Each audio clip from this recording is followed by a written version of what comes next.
Hello. I think I've actually got some positive news, or at least a positive ray of light in all this depression about the fall of Kabul and the destruction of Afghanistan.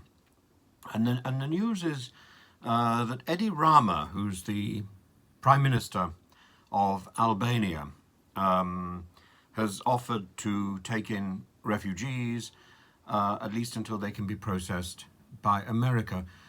This is it's wonderful news when someone steps up like this internationally, and in all this misery we get something positive. Now, Edi Rama is a very interesting character. He's just had a very successful election. He's a socialist prime minister. He's just been re-elected, and before he was prime minister, he was the mayor of Tirana, and I remember very much in my visits to Albania, being so struck by the way that he had used his earlier career. He's an artist, and quite a good artist, and decorated all those slightly grim, slightly concretey blocks of flats that that go along the main river in Tirana, the River Lame or something. I don't remember.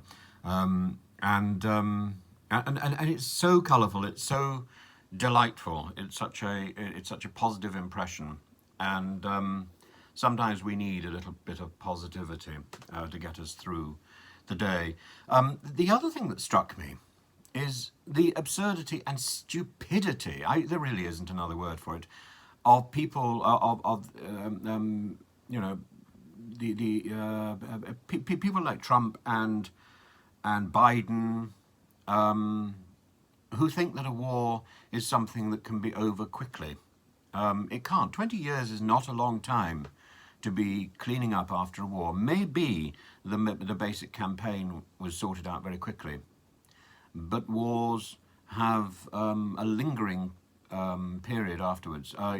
The Second World War finished in 1945. We still had troops in Germany until the 1990s. So I think pulling soldiers out of Afghanistan too early, this has precipitated the return of the Taliban and all the dangers and uncertainty that brings with it. And we've done nothing whatever to prepare for this eventuality. Now, often I'm very critical of Russia, Russian policies, Russian politics, but in foreign affairs, Minister Lavrov is very good.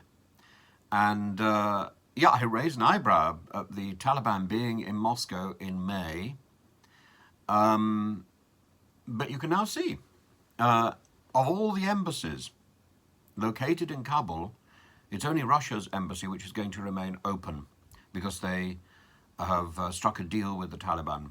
There is an understanding. And, it's not that surprising, because Russia, no one has succeeded in Afghanistan. Russia did better than America and the West.